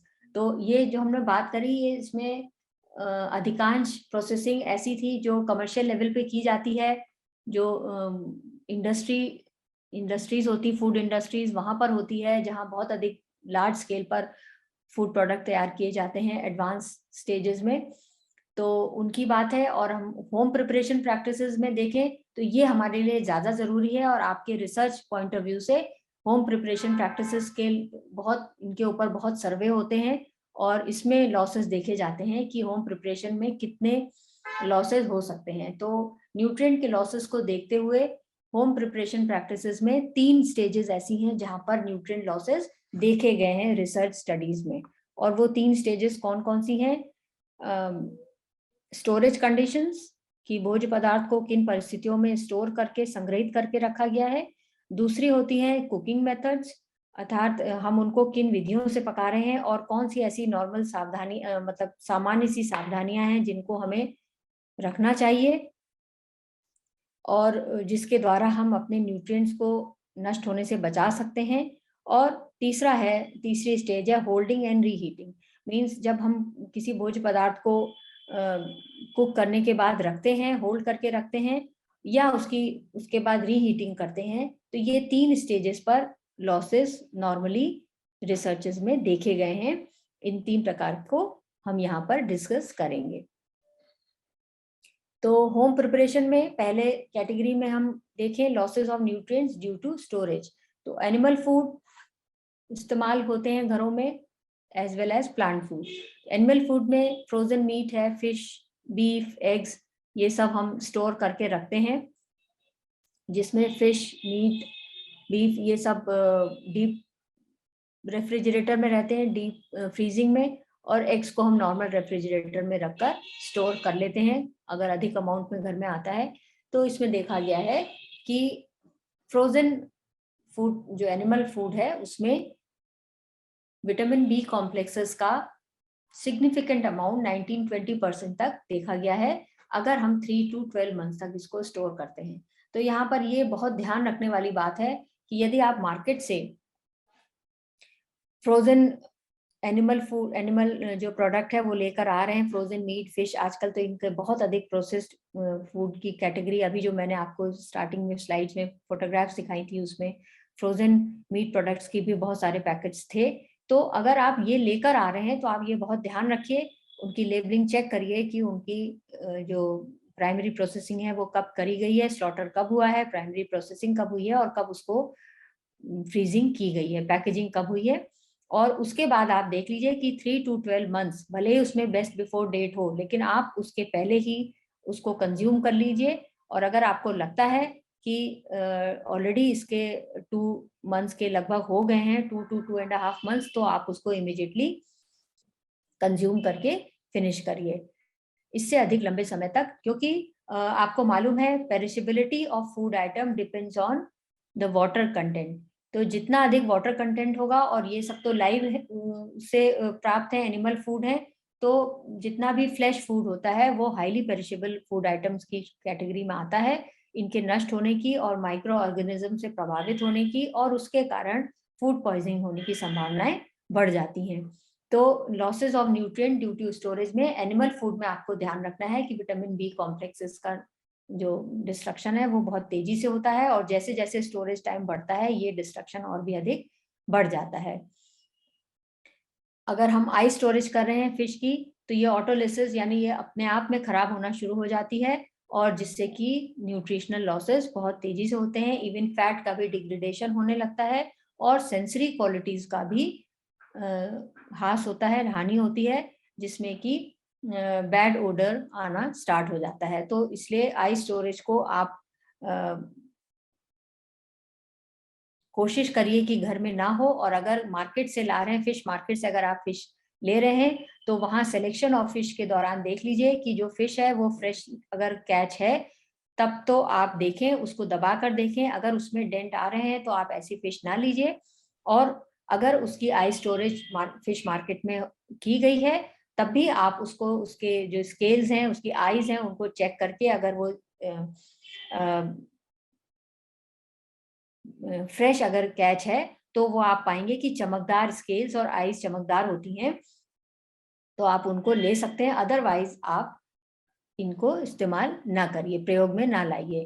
फिर thawing causes 12% losses of vitamin B complexes. तो जब भी हम फ्रोजन एनिमल फूड का इस्तेमाल करते हैं तो फर्दर कुकिंग के पहले हमें इनको थॉ करने की आवश्यकता होती है। तो अब उसके लिए एक बहुत अच्छा तरीका आ गया है, क्योंकि पता है कि थॉइंग से एक्सीडेट में न्यूट्रिएंट लॉसेस होते हैं, स्पेशली बी कॉम्प्लेक्सेस के। तो अभी हम लोगों ने इसके पहले एक बात करी थी कि अब सभी के घर में माइक्रोवेव पाए जाने लगे हैं, तो थॉइंग आप कोशिश करिए कि माइक्रोवेव में हो, क्योंकि टाइम कम लगता है और आप उतनी ही जल्दी सेकेंडरी प्रोसेसिंग भी कर लेते हैं, और जो आपको व्यंजन तैयार करना है फ्रोजन मीट, फिश इत्यादि से, वो आप तैयार कर लेते हैं। अदरवाइज आप जितना डिले करेंगे इसको थॉइंग के टाइम को, और साथ में जो एक्सीडेट होगा उसको आप डिस्कार्ड करेंगे, वहां पर विटामिन बी कॉम्प्लेक्सेस आपके नष्ट हो जाएंगे डिस्कार्डेड वाटर में। इसी स्टोरेज में हम प्लांट फूड के लिए देखते हैं कि जितनी भी ग्रीन लीफी वेजिटेबल्स हैं, इम्प्रॉपर स्टोरेज कंडीशंस में आप देखते हैं श्रिवल हो जाती हैं और उसके बाद वो नष्ट हो जाती हैं। तो अगर इम्प्रॉपर स्टोरेज कंडीशंस हैं तो वो ग्रीन लीफी वेजिटेबल्स जो हाईली पेरिशेबल में आती हैं, और फ्रूट्स हैं, ये सब टेम्परेचर, ह्यूमिडिटी, टाइम ड्यूरेशन और लाइट, इन सब का बहुत अधिक प्रभाव पड़ता है प्लांट फूड के ऊपर। तो आप अपने रेफ्रिजरेटर में भी अगर आप रखते हैं तो आप ये देखिए कि आपका जो ह्यूमिडिफायर है या जो नीचे आप फ्रूट बास्केट है उसमें प्रॉपर आप कंटेन करके रखिए। अदरवाइज आप एज पॉसिबल जितना हो सकता है आप उसको फ्रेश ही कंज्यूम करिए। जितने भी अनप्रोसेस्ड ग्रेन्स हैं इसमें भी विटामिन्स का और मिनरल्स का लॉस होता है, तो इसलिए आप इसको प्लांट फूड में ये ध्यान रखिए कि अगर स्टोरेज कंडीशंस अगर आपकी ठीक नहीं है, टेम्परेचर, ह्यूमिडिटी, टाइम और लाइट को अगर आपने ध्यान नहीं रखा है तो आपको बहुत सारे न्यूट्रिएंट का लॉस मिलेगा। होम प्रिपरेशन में दूसरा स्टेप आता है जहां पर हम न्यूट्रिएंट को लॉस करते हैं, लूज कर देते हैं, और वो है प्रिपरेशन और कुकिंग मेथड्स। तो स्टार्टिंग अगर हम करें तो सबसे सिंपल मेथड है जो हम अपने घर में दालें पकाते हैं, ग्रेन्स या लेग्यूम्स, तो उनकी सोकिंग करते हैं, क्योंकि सोक करने से, जैसे हम ज्यादातर ओवरनाइट सोकिंग करते हैं, जिससे कि वो पहले ही क्या हो जाते हैं, सॉफ्ट हो जाते हैं वाटर को एब्जॉर्ब करने के बाद, जिसके बाद उनको उनकी कुकिंग इजी हो जाती है अंडर प्रेशर। जब हम उनको कुक करते हैं तो वो बहुत जल्दी कुक हो जाते हैं। तो सोकिंग में कुछ न्यूट्रिएंट लीच आउट होते हैं, तो इसके लिए ये मेथड बताया जाता है कि जब आप ग्रेन्स को सोक करें तो उसको पहले आप अच्छे से वॉश कर लें, और वॉश करने के बाद जिस पानी में आपको पकाना है आप उस पानी में सोक करें, और उसके साथ ही आप उसको कुकिंग करने के लिए रख दें। और ये ध्यान रहे कि फिर उसको ढक कर रखें उस पानी को, अगर ओवरनाइट सोक करना है, क्योंकि फिर उसमें अदर जो एनवायरमेंटल पोल्यूटेंट्स हैं उनके मिक्स होने की संभावना कम हो जाएगी। वॉशिंग से भी कंसिडरेबल लॉसेस होते हैं, और देखा गया है कि 60% नियासिन या थायमिन लॉस हो जाता है, स्पेशली रॉ मिल्ड राइस में ये चीज देखी गई है। तो इसलिए हम देखें कि हमारा जो चावल जिसको हम इस्तेमाल कर रहे हैं वो कौन सा है। अगर हाईली मिल्ड है तो उसकी आउटर कवरिंग एक्सपोज्ड होगी, और उससे नियासिन और थायमिन के लॉसेस बढ़ने की संभावना, लॉसेस को अधिक मतलब इंक्रीज होने की संभावनाएं बढ़ जाएंगी। ट्रिमिंग, जितनी भी हम सब्जियां हैं उनकी आउटर लीव्स को कट कर देते हैं, ट्रिम कर देते हैं, इससे भी विटामिन का लॉस होता है। स्पेशली ग्रीन लीफी वेजिटेबल से विटामिन सी का लॉस होता है, और जितना हम महीन काटते हैं वहां से उतनी अधिक उनकी सरफेस एरिया एक्सपोज होता है ऑक्सीजन के प्रति, और वहां पर लॉसेस ऑफ विटामिन बढ़ जाते हैं। चॉपिंग, मैशिंग एंड मिंसिंग, ये भी कुकिंग जो प्रिपरेशन है, ये सब प्रिपरेशन मेथड्स हैं। चॉप करना, मैश करना, मिंस करना। मिंसिंग मीट के लिए इस्तेमाल किया जाता है, मैशिंग हम जैसे पोटैटो है इनको मैश करते हैं, और चॉपिंग वेजिटेबल्स को चॉप करते हैं। तो इसमें भी लॉसेस देखा गया है कि विटामिन सी का 50% तक लॉस हो जाता है। ये मेरा भी एक डिसर्टेशन टॉपिक था, उसमें असेसमेंट हुआ था, तो ये लॉसेस देखे गए थे कि जो प्रिपरेशन, कुकिंग के प्रिपरेशन मेथड है, प्रिपरेटरी स्टेज है, उसमें भी विटामिन सी का एप्रिशिएबल अमाउंट लूज हो जाता है। और देखा गया है कि जितने भी होम कुकिंग प्रोसेसेस हैं उसमें मेजर लॉसेस जो है प्लांट फूड से होते हैं, अगर हम कुछ बातों को ध्यान ना रखें। और वो क्या है, और बहुत सिंपल सी मिस्टेक्स हैं जो ज्यादातर घरों में करी जाती हैं, कि ज्यादा पानी इस्तेमाल करके और खुले बर्तनों में पानी को रखकर उसके अंदर भोज्य सामग्री डालकर और भोजन को पकाया जाता है। तो ये अगर हम ना रिपीट करें इस चीज को आगे से अपने घरों में, और जितना हम कम पानी इस्तेमाल कर सकते हैं, जो जस्ट अप्रोप्रिएट अमाउंट में हो उतना पानी यूज करें, और ऐसे पैन्स का इस्तेमाल करें, ऐसे बर्तनों का, यूटेंसिल्स का, जिनमें की लिड्स, उनके ढक्कन है वो टाइट हो। तो टाइट लिड से इवेपोरेट होने के चांसेस भी कम हो जाते हैं, और जितना पानी आपको उपयुक्त लगता है बस अगर आप उतना ही पानी यूज करेंगे कुकिंग में, तो आप न्यूट्रिएंट को सेव कर सकते हैं, उनका रिटेंशन कर सकते हैं। एक बार भोजन के पकने के बाद, उनके ठंडा हो जाने के बाद ही लिड को रिमूव करिए, तो so that you can save your nutrients. अब इसमें ये भी है कि जो होम कुकिंग है उसमें जो न्यूट्रिएंट के लॉसेस हैं वो अलग अलग हो सकते हैं। डिपेंड करता है कि आप कौन से प्रकार का भोजन बना रहे हैं, कितना कुकिंग वाटर इस्तेमाल कर रहे हैं, टाइम कितना लगा रहे हैं कुकिंग में, किस प्रकार का इक्विपमेंट यूज कर रहे हैं, यानी यहाँ जैसे अभी बर्तन की ही बात हुई थी, या अवन भी हो सकता है, या किसी प्रकार का बॉयलर हो सकता है। अलग अलग प्रकार के घर में इक्विपमेंट्स होते हैं, और कौन से न्यूट्रिएंट की हम यहाँ बात कर रहे हैं जिसके लॉसेस, तो स्पेशली जो हीट लेवाइल हैं उनका होम कुकिंग मेथड्स में बहुत सीवियर लॉस हो सकता है यदि हम छोटी छोटी प्रिकॉशंस को ना रखें। नेक्स्ट थर्ड स्टेप आता है होम कुकिंग मेथड्स में, losses of nutrients due to holding and reheating. तो इसमें होल्डिंग मींस कि जब हम भोजन को पकाते हैं और उसके बाद हम उसको रख लेते हैं। आपने देखा होगा बहुत सारे घरों में प्रैक्टिस है कि कुक फूड रेफ्रिजरेटर में रखा रहता है, तो होल्ड करके जब हम रखते हैं, या एक बार कोई पैकेट हमने खोला और उसके बाद उसको इस्तेमाल किया, उसके अंदर का फूड प्रोडक्ट, उसकी कुकिंग करी और उसके बाद उसको फोल्ड करके वापस रख दिया, तो होल्ड करके रखना और उसके बाद किसी पके हुए भोजन को रीहीट करना, ये हाई एंड सिग्निफिकेंट लॉसेस को हमारे सामने लाता है, जिसमें कि विटामिन सी मुख्य रूप से नष्ट होने वाला न्यूट्रिएंट है। प्रोलॉन्ग रेफ्रिजरेशन, ये भी एक बड़ी कॉमन प्रैक्टिस है हाउस होल्ड मेथड्स में, कि हम एक बार भोजन बन जाने के बाद क्वांटिटी ध्यान नहीं रखते, और जितना हमारे घर में according to our family size, members के कंजम्पशन के अकॉर्डिंग हम नहीं बनाते और ज्यादा भोजन एक साथ कुक कर लेते हैं, या ये कहें कि वर्किंग वुमेन ज्यादा हो जाने से, या घर में ज्यादातर लोगों के वर्किंग होने की वजह से हम एक साथ खाना बनाना पसंद करते हैं और उसको रेफ्रिजरेटर में रख देते हैं, और एज एंड व्हेन रिक्वायर्ड हम उसको निकाल कर गर्म करके और इस्तेमाल कर लेते हैं। तो इस ऐसे में प्रोलॉन्ग रेफ्रिजरेशन होता है फूड प्रोडक्ट्स का, और ये भी बहुत डैमेजिंग है, स्पेशली फॉर एस्कॉर्बिक एसिड। तो ये इसको हम डिस्करेज करें, प्रोलॉन्ग रेफ्रिजरेशन को, जहां तक हो सकता है हम फ्रेशली कुक भोजन का इस्तेमाल करें। एस्कॉर्बिक एसिड पता है कि सबसे ज्यादा नष्ट होता है, सबसे ज्यादा सेंसिटिव है, तो इसको यूज किया जा सकता है एक इंडिकेटर की तरह से, कि as a indicator of quality of total nutrient retention in plant food. और होम मेकर की जो चॉइस है ऑफ द कुकिंग प्रोसेस, ये डायरेक्टली इम्पैक्ट करती है कि फैमिली कितना न्यूट्रिएंट इंटेक ले रही है, मींस उस परिवार का पोषण के प्रति कैसा इंटेक है या उस परिवार का पोषण स्तर कैसा है, ये बहुत कुछ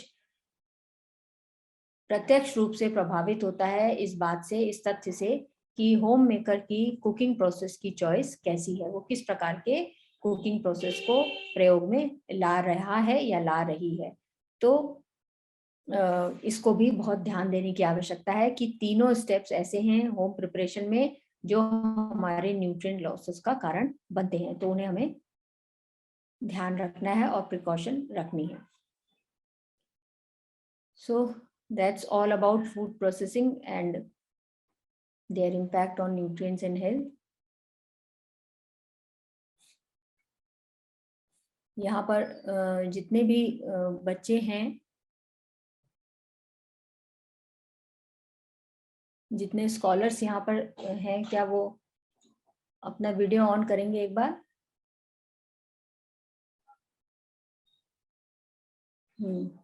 Samreen, how are you today?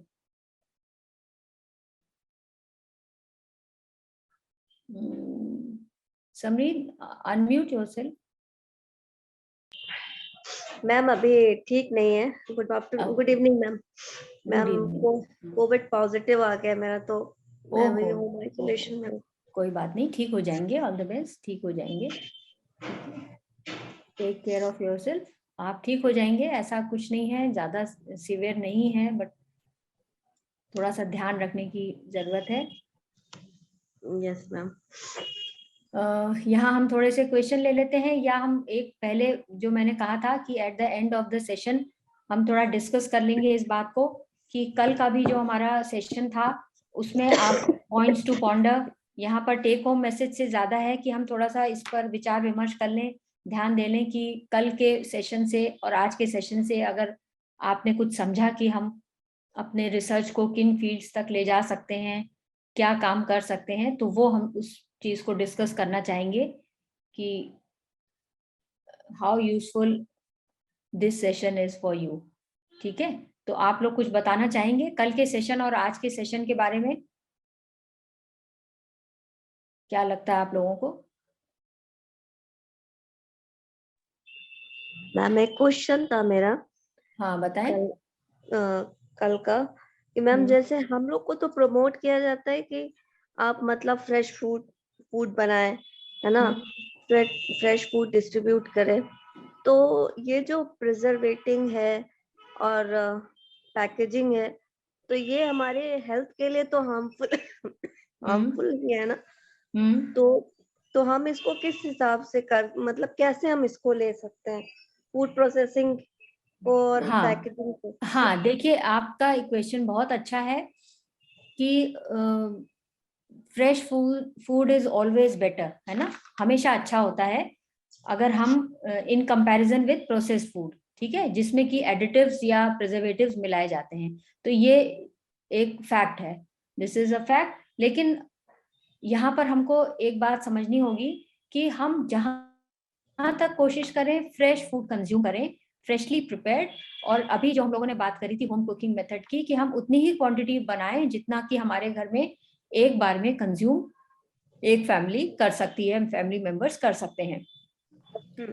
लेकिन हम पूरी तरह से इस फैक्ट को भी डिनाई नहीं कर सकते कि प्रोसेस्ड फूड का हमारे लिए कोई यूटिलिटी नहीं है, हमारी लाइफ में इसकी कोई इंपॉर्टेंस नहीं है, क्योंकि इसके अगर हम पॉजिटिव एस्पेक्ट्स को देखें कि शेल्फ लाइफ को बढ़ाने में, हमें वैरायटी देने में, न्यूट्रिशनल वैल्यू को इंक्रीज, क्योंकि हम सिर्फ यहाँ, आपने प्रिजर्वेटिव की बात करी, आप अगर अदर एडिटिव्स की बात करिए, जैसे न्यूट्रिएंट, मैंने कल एडिटिव्स में न्यूट्रिएंट भी बताया था, और कि हम न्यूट्रिएंट क्वालिटी इंप्रूव करते हैं फूड प्रोडक्ट्स की, तो वो प्रोसेसिंग के द्वारा ही संभव है। सबसे बड़ा एग्जांपल आप ले लीजिए, हमारे देश में तो उसका पूरा कानून ही बन गया है। मैम एक चीज पूछना चाह रहे हैं मैम, जैसे प्रिजर्वेटिव फूड वहाँ सही है जहाँ उपलब्धता नहीं हो रही है उस फूड की, तो वहाँ उपलब्धता नहीं हो रही हो, हाँ, या जहां पर अवेलेबिलिटी बहुत अधिक है। देखिए, प्रिजर्वेशन ऑफ फूड वहीं पर ही ज्यादा प्रमोट किया जाता है, कब? जब सीजनल अवेलेबिलिटी ज्यादा होती है, और सीजन में आपको मालूम है कि क्वांटिटी इतनी अधिक हो जाती है कि जब उसकी अवेलेबिलिटी स्केर्स हो जाएगी तब अगर हम उस चीज को इस्तेमाल करेंगे, उस खाद्य पदार्थ को इस्तेमाल करेंगे, तो हमें उसकी वैल्यू मिलेगी। तो अदरवाइज क्या होगा, अगर हम फूड को प्रिजर्व करके नहीं रखेंगे तो जो एक्स्ट्रा क्वांटिटी जो प्रोड्यूस हो रही है वो वेस्ट हो जाएगी। तो वहां पर उन एडिटिव्स की इंपॉर्टेंस बढ़ जाती है कि जहां हमको सरप्लस अमाउंट को बचा कर रखना है उस समय के लिए, जबकि वो चीज अवेलेबल नहीं है या उन प्लेसेस में वो अवेलेबल नहीं है। तो हम पूरी तरह से प्रोसेसिंग को और एडिशन ऑफ प्रिजर्वेटिव्स को या एडिटिव्स को हम नकार भी नहीं सकते उसकी इंपॉर्टेंस को। वैरायटी देने के हिसाब से, न्यूट्रिशनल वैल्यू को इंक्रीज करने के अकॉर्डिंगली देखें, या हम ये देखें कि स्कैर्सिटी के समय में देखें। कल आपने नोवेल फूड के बारे में देखा, पढ़ा, और आपने स्पेस फूड के बारे में, स्पेस में तो टाइम का है, जीरो ग्रेविटेशनल फोर्स है, इतनी हार्डशिप्स हैं, ऑक्सीजन नहीं है, वहां इन सब प्लेसेस पे अगर हम अपनी नेचुरल कुकिंग और फ्रेश फूड की बात करेंगे तो वो पॉसिबल ही नहीं है। तो वहां लाइफ को रिटेन करने के लिए, लाइफ को सस्टेन करने के लिए हमें कुछ ऐसे प्रोडक्ट्स को बनाना ही पड़ेगा जिसमें कि प्रोसेसिंग की गई हो, अदरवाइज वहां पर जीवन को सस्टेन करना संभव नहीं है। तो यहाँ जो आपका क्वेश्चन है समरीन कि इसको इस्तेमाल ना करें, हाँ, अगर आपके पास टाइम है और जितना कंजम्पशन आप कर सकते हैं, अगर उसके अकॉर्डिंग आपके पास उपलब्धता है, तो आप जिस क्वांटिटी में आप चाहते हैं आप उस क्वांटिटी में फ्रेश फूड ही इस्तेमाल करिए। लेकिन जितने प्रोसेस्ड फूड हैं उनको आप वंस इन अ वाइल, मतलब कभी कभी वैरायटी ऐड करने के अकॉर्डिंगली, या अगर फोर्टिफिकेशन है तो उसमें अपने न्यूट्रिएंट कंटेंट को इंक्रीज करने के अकॉर्डिंग आप यूज कर सकते हैं, जिसमें कि नमक एक बहुत कॉमन एग्जाम्पल है, जिसमें कि आयोडीन आप देखते हैं ऐड किया जाता है एज पार्ट ऑफ फोर्टिफिकेशन। तो आयोडाइज सॉल्ट का हम प्रयोग कर रहे हैं, ये क्या है, ये एक तरह की फूड प्रोसेसिंग है जिसमें एक एडिटिव के फॉर्म में एक न्यूट्रिएंट आयोडीन का समावेश किया गया है। और इसके चलते ही बहुत कुछ जो गॉइटर कंट्रोल प्रोग्राम पहले था, जो अब आईडीडी बन गया है, iodine deficiency disorder control programme, तो उसमें गवर्नमेंट ने बहुत अधिक सक्सेस भी प्राप्त करी है और आप देखते होंगे कि अब गॉइटर के केसेस बहुत कम हो गए हैं। तो हम ऑल टुगेदर इसकी इम्पोर्टेंस को नकार दें ऐसा भी संभव नहीं है। ठीक, यस मैम, यस मैम। तो मैंने ये देखा कि आप में से जो कल के लेक्चर के जो पॉइंट्स थे वो आपके लिए कहाँ इस्तेमाल हो सकते हैं इन फील्ड ऑफ रिसर्च। तो फूड प्रोडक्ट डेवलपमेंट में आप जा सकते हैं, नए फूड को बनाकर और उसकी एक्सेप्टेंस आप चेक कर सकते हैं, उसकी पॉपुलैरिटी को आप चेक कर सकते हैं। बेसिकली आपको ऐसा रिसर्च टॉपिक लेना चाहिए जो सोशली, जिसका जो आउटकम है वो सोशली प्रोडक्टिव हो, वो काम आए, जिसके द्वारा हम कुछ रिसर्च के फील्ड में, न्यूट्रिशन के फील्ड में मॉनिटरिंग कर पाए या पॉलिसी मेकिंग में उसका इस्तेमाल हो पाए। तो कल के जो टॉपिक था उसमें भी ये एप्लीकेबल है और आज के टॉपिक में भी। आप कल के टॉपिक के अकॉर्डिंग अगर आप सोचें तो हम नॉलेज, एप्टीट्यूड एंड प्रैक्टिसेस को चेक करने के लिए भी कुछ स्टडी कर सकते हैं, ठीक है। और जैसे इफेक्ट ऑन न्यूट्रिशनल स्टेटस, ये कर सकते हैं कि effect of consuming processed food on nutritional status, या हम डिफरेंट स्टेटा के बीच में, डिफरेंट जो पॉपुलेशन है जो कंज्यूम कर रही है या जो कंज्यूम नहीं कर रहे हैं, उनके बीच में उनके न्यूट्रिशनल स्टेटस का कंपैरिजन भी कर सकते हैं। तो कंपैरेटिव स्टडी भी हम यहाँ कर सकते हैं। फिर जो ये नोवेल फूड है वो मार्केट में कितने अवेलेबल हैं, कौन कौन सी रेंज है और उनकी एक्सेप्टेंस कैसी है, उनके बारे में कितनी लोगों में अवेयरनेस है। तो ये अवेयरनेस भी हम इसको भी संज्ञान में ले सकते हैं। टेक्नोलॉजी के बारे में कितना लोगों में अवेयरनेस है, उसके एडवांटेजेस और डिसएडवांटेजेस, इसको भी हम अपना एक एरिया ऑफ रिसर्च बना सकते हैं। तो बेसिकली जो हमारा रिसर्च है, जो हम आगे जो आप लोग करोगे, वो या तो हम, क्योंकि मैं एक न्यूट्रिशन फील्ड से हूँ तो मैं उसी की बात करूंगी यहाँ पर, और मेरे दोनों टॉपिक भी उसी से रिलेटेड है। तो nutrition policy making, nutrition monitoring और न्यूट्रिशन रिसर्च, ये तीनों आपस में इंटर रिलेटेड होने चाहिए। जो भी डेटा आपका निकल कर आएगा वो कहीं ना कहीं हमारे समाज के लिए यूजफुल होना चाहिए। ये मेरा आपको एक टेक होम मैसेज है। It's is that clear? Yes, ma'am. Yes, ma'am. Yes, ma'am. Okay, तो आज का आई थिंक टाइम अब ओवर हो रहा है।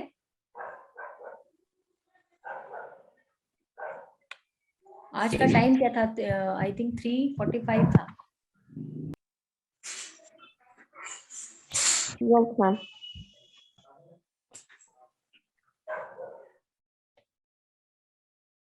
किसी को और कोई क्वेश्चन करना है?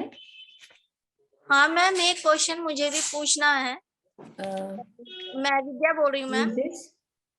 मैम कल आपने बताया था जो टाटा नमक यूज करते हैं, हम लोग सब लोग यूज करते हैं और वो हाँ। हमारी लाइफ में प्रतिदिन यूज होता है। हाँ। आपने बताया तो वो बहुत भुरभुरा और अच्छा होता है, ये हम लोग भी जानते हैं, हम लोग भी यूज करते हैं। अलग अलग पूरे रेशे होते, डालो तो उसमें चिपकता नहीं है। लेकिन अन्य कोई नमक ऐसे होते हैं जो आप चिपके रहते हैं, वो बिल्कुल भुरभुरे नहीं रहते। मैडम इसका बहुत से लोग ये कहते हैं बहुत इसमें ज्यादा केमिकल का यूज होता है, ये हार्मफुल है, इसलिए इसका प्रयोग नहीं करना चाहिए, कम करना चाहिए। मैम अच्छा, थोड़ा ये- सा इसमें बताइए। अच्छा, ये विद्या बोल रही है। जी जी मैम जी। Hello Vidya, how are you? हाँ फाइन मैम। हाँ, आपने बहुत बढ़िया क्वेश्चन किया विद्या। देखिए, ऐसा है कि जितने भी जो मैंने जैसे वैसे मुझे ब्रांड का नेम ऐसे क्लास में नहीं लेना चाहिए, बट चलिए मैंने लिया एक कंपैरिजन के तौर पर आपको एग्जांपल देने के लिए। फूड प्रोसेसिंग एक बहुत बड़ी इंडस्ट्री है और जो फूड प्रोडक्ट मार्केट में आते हैं वो क्वालिटी कंट्रोल के वेरियस स्टेप से होकर निकलते हैं। ठीक है, उसके बिना उनको जैसे पहले एफपीओ का, फूड प्रोडक्ट ऑर्डर का या एगमार्क का उनको एक सर्टिफिकेशन मिलता था, अब FSSAI है, food safety and standard authority of India, इसका उनको सर्टिफिकेशन मिलता है। तो उस सर्टिफिकेशन का मतलब ही है कि टू बी एश्योर्ड कि आपको ये पूर्ण रूप से संतोषजनक है ये खाद्य पदार्थ, और उसमें जो कुछ भी बताया गया है, जो कुछ मिलाया गया है और उसकी लेबलिंग में जितना कुछ बताया गया है वो पूर्ण रूप से 100% सत्य है। तो जो आपका कहना है कि उसमें बहुत सारे मिलाए जाते हैं, तो आप उसका लेबल चेक करके भी देख सकती हैं, क्योंकि अगर लेबलिंग में मैन्युफैक्चरर रॉन्ग इंफॉर्मेशन देता है तो वो भी दंड का भागी होता है। और स्पेशली जो बड़ी कंपनीज हैं या छोटी कंपनीज हैं, इसका मतलब नहीं है प्रोसेसिंग के चार्जेस कितने हैं, उससे कंपनी को कितनी कॉस्ट आ रही है, उसके अकॉर्डिंग प्रोडक्ट की कॉस्टिंग की जाती है। इसीलिए आप देखते होंगे कि जो बहुत ब्रांड वाले प्रोडक्ट नहीं है वो कुछ सस्ते भी होते हैं मार्केट में, जबकि ब्रांडेड सस्ते महंगे होते हैं सस्ते प्रोडक्ट्स के अपेक्षाकृत। तो उसमें सिर्फ यही नहीं है कि उनकी ब्रांड वैल्यू है, उसमें एक ये भी है कि वहाँ क्वालिटी कंट्रोल के ऊपर भी बहुत अधिक ध्यान रखा जाता है। अगर वो कुछ सर्टिफाइड कर रहे हैं, सर्टिफिकेशन लेकर मार्केट में प्रोडक्ट को ला रहे हैं, दैट मीन्स कि हमको उसकी क्वालिटी के प्रति एश्योर्ड रहना होगा। क्योंकि गवर्नमेंट ऑफ इंडिया से सर्टिफाइड एक जो एजेंसी है वो उस प्रोडक्ट को सर्टिफिकेशन दे रही है। और जहां तक आपने बात करी कि वो दानेदार होता है और चिपकता नहीं है, वो वही है। वो मैंने जैसे कल एंटी केकिंग एजेंट्स बताए थे, वो उसमें मिलते हैं, तो ऑब्वियसली वो एडिटिव तो हैं, लेकिन उनकी जितनी मात्रा उसमें मिलाई जाती है वो सेफ है फॉर ह्यूमन कंजम्पशन, उसके कोई भी नेगेटिव इम्पैक्ट नहीं देखे गए हैं। जबकि अन्य नमक में इस प्रकार की दानेदार क्वालिटी नहीं होने का, अन्य नमक से मतलब सारे नमक से मेरा यहाँ मतलब नहीं है, कुछ नमक जिनकी आप बात कर रही थी कि वो चिपक जाते हैं आपस में, उसमें मॉइस्चर कंट्रोल के लिए कोई भी प्रक्रिया नहीं करी गई है। तो आपको पता है कि नमक क्या होता है, एक हाइग्रोस्कोपिक मटेरियल है, यानी वो मॉइस्चर को एब्जॉर्ब करता है। तो आसपास के मॉइस्चर को एब्जॉर्ब कर लेने के कारण वो गीलापन उनमें आ जाता है। आप नमक को हवा में खुला छोड़ दीजिए, जहां आर्द्रता अधिक हो, आप देखेंगे पानी आ जाता है, तो हाइग्रोस्कोपिक मटेरियल है।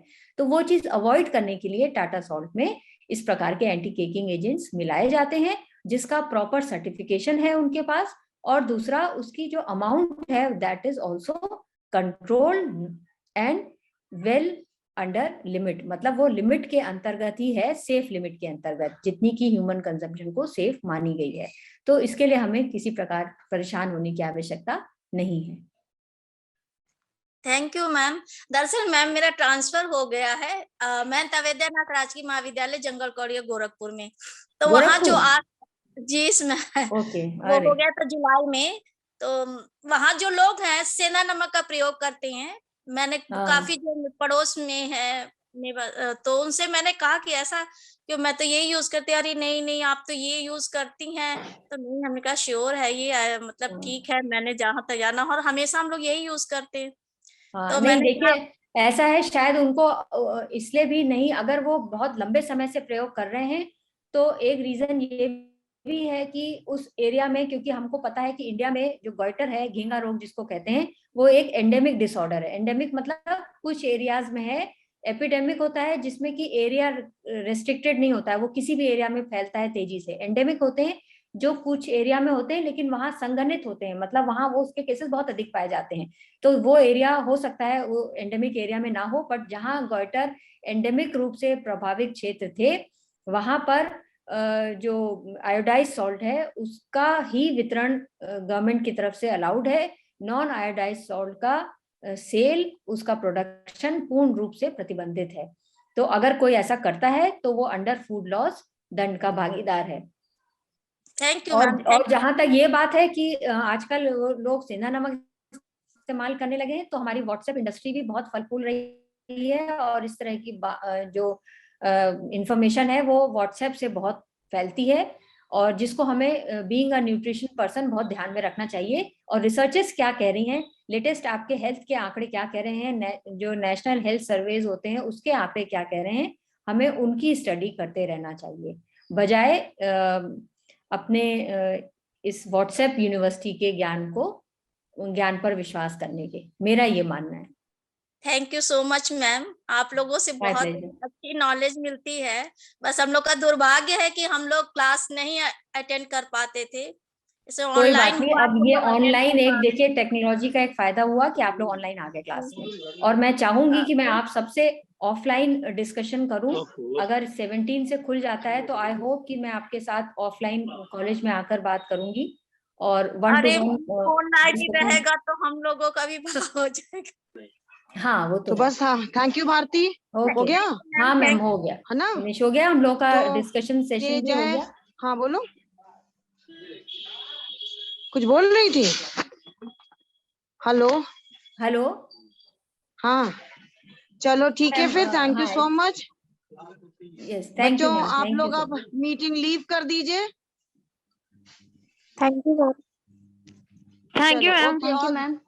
चलो तुम लोग को कल के टेस्ट के लिए all the thank you best. Ma'am. सबको all the best. Thank you ma'am. Okay चलो ठीक है, ओके चलो बच्चों। अब हम शुभम को तब तक बोल दे रहे हैं, वो कन्वर्जन शुरू करेगी ना। ठीक है, तो मैं इसको मैं फोन कर वीडियो दूं। और ऑडियो अपना ऑफ कर दे रही हूँ और अभी मीटिंग को एंड नहीं कर रही हूँ।